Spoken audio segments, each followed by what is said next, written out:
অনেক দিন আগে হৃদয়পুর নামক একটি গ্রামে একটি লোক তার স্ত্রীর সাথে বসবাস করত। তাদের একটা সৎ মেয়েও ছিল। গিন্নি, ও গিন্নি, ঘাস কাটা ঝুড়িটা কই রাখলে? দেখো, বারান্দার পাশেই রাখা আছে। রূপা কোথায়? রূপাকে তো দেখছি না। ও মেয়ের কথা কে জানে কি করে বেড়াচ্ছে। একটু দেখেও রাখতে পারো। তোমার মেয়েকে দেখতে আমার বইয়েই গেছে। যা করে করুক, আমার কি। একটা কাম কাজ কিছু ঠিক মতো করবে না বাড়ির, সব সময় টো টো করে বেড়াবে। আহা গিন্নি, এমন করে বলছো কেন? মা মরা মেয়েটা আমার শুনলে কি ভাববে বলো তো? যা ভাবে ভাবুক, তাতে আমার কি যায় আসে। এত বকো না গো, আমি মাঠে ঘাস আনতে যাচ্ছি। যাও যাও, মেয়ের জন্য একেবারে দরদ উতলে পড়ছে।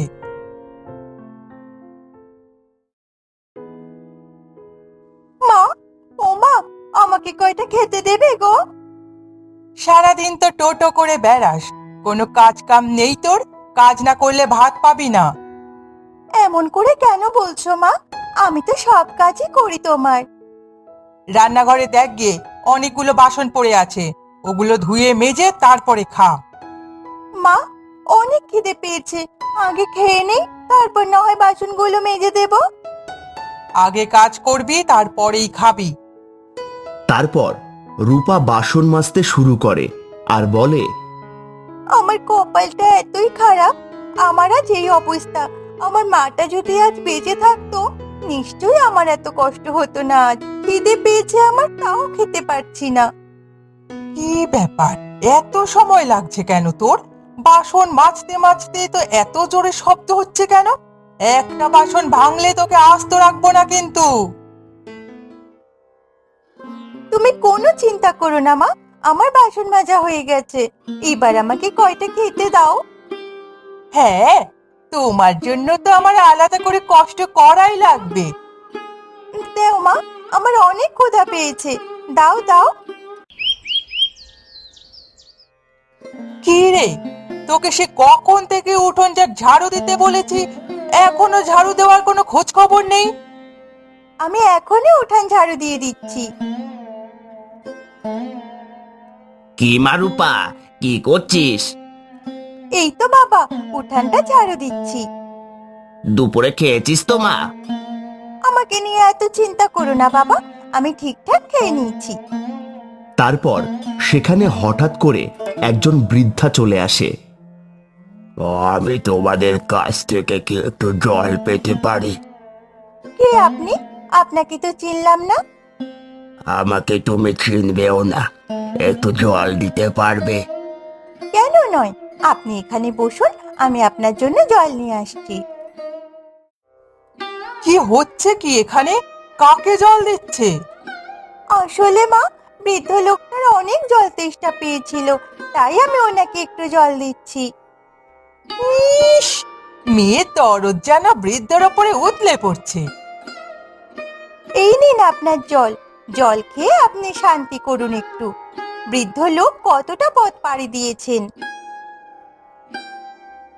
এত দয়া আল্লাহ কোথা থেকে আসে?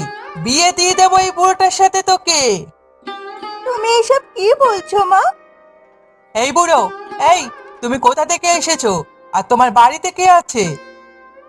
আমার কেউ নেই, আমি শুধু একাই থাকি, আমার কেউ নেই। তাহলে তো ভালোই হয়, তোর সাথে বুড়োটার এবার বিয়ে দিয়ে দেব। তুমি এসব কি বলছো? না, এমনটা বলো না মা। ঠিকই তো, এই বৃদ্ধটার সাথে কি ওর যায় নাকি যে তুমি ওকে ওনার সাথে বিয়ে দিতে চাচ্ছ? তুমি চুপ থাকো, আমি যা বলছি সেটাই ঠিক। আমার উপরে কথা বলতে এসো না, তাহলে তোমার একুলো যাবে ওকুলো যাবে। এভাবে আমার জীবনটা নষ্ট করে দিও না মা, দোহাই তোমার। ওরে মুখ পুরি, দরদ উতলে পড়ছে এখন, বিয়ে দিতে পারবো না। তোকে তো আমি ওর সাথেই বিয়ে দেব। তুই মেনে নেওয়া এতেই তোর ভালো হবে। এই যে, আপনাকে তো আমি ভালো মনে করেছিলাম। আপনি একজন বৃদ্ধ, আমার দাদার বয়সী, আমাকে বিয়ে করতে চাচ্ছেন? এই যে, তোমার কোনো সমস্যা নেই তো ওকে বিয়ে করতে? তাহলে আমি বিয়ের সব আয়োজন করছি। যা, তুই প্রস্তুত হয়ে নে। তারপর রূপা ও সেই বৃদ্ধের বিয়ে সম্পন্ন হয়। একটা আজব কাণ্ড ঘটে যায়।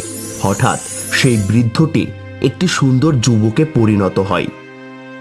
এটা আমি কি দেখছি? আরে বাহ, তুমি কিভাবে এরকম হলে?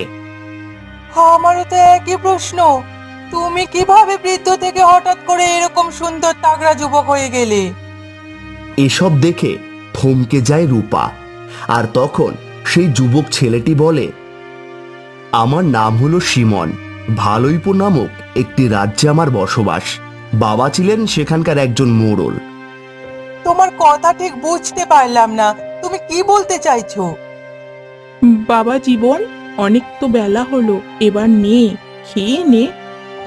আমি কিছু খাবো না তো, এসব আমার সামনে থেকে নিয়ে যাও। কেন খাবি না বাবা? মা বাবাকে আমাকে একটা ঘোড়া কিনে দিতে বলো, তবেই আমি যাব। তোর বাবাকে আমি বলবো, সে নিশ্চয়ই তোর ঘোড়াটাই কিনে দেবে। তুই আমাদের একমাত্র সন্তান, তোকে না দিলে আর কাকে দেবে? নে বাবা, তুই খেয়ে নে। হঠাৎ সেখানে একজন বৃদ্ধ উপস্থিত হয়। কিছুদিন ধরে হলো আমি কিছু খাই না মা, আমাকে কিছু খেতে দেবে? এ কি, বলা নেই কওয়া নেই, আপনি কেনই বা বাড়ির ভেতরে ঢুকে এসেছেন? আপনার তো সাহস কম না? আসলে মা, আমার অনেক ক্ষুধা লেগেছে, কিছু খেতে দেবে? এখানে কি তোমার দেখে মনে হচ্ছে তুমি খাবার পাবে?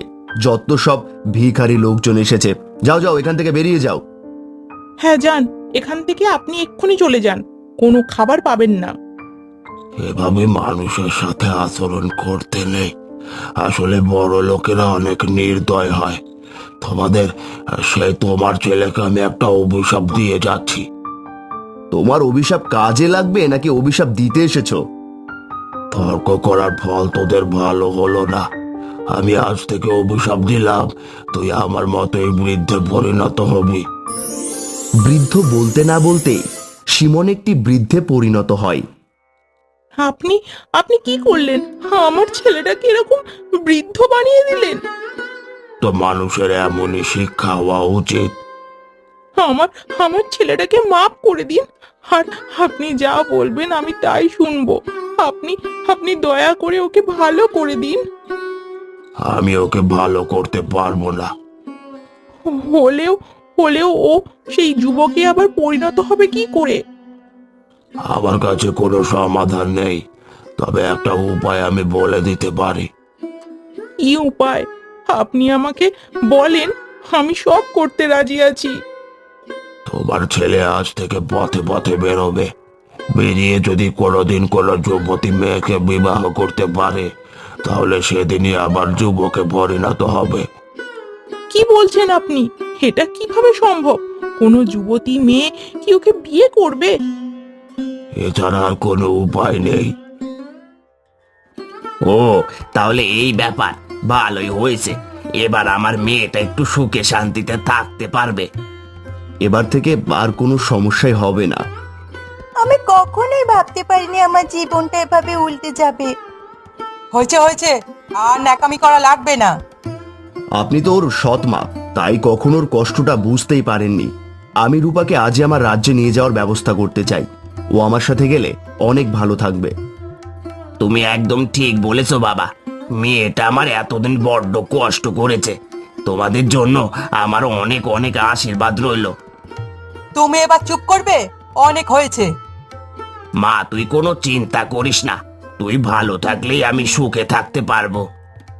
বাবা, তুমি ভালো থেকো।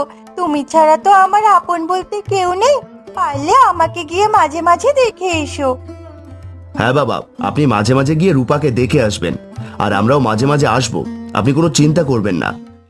সিমন রূপাকে নিয়ে তার রাজ্যে ফিরে যায়, আর সেখানে গিয়ে রূপার সব কষ্ট দূর হয়ে যায়। তারা সুখে শান্তিতে বসবাস করতে থাকে।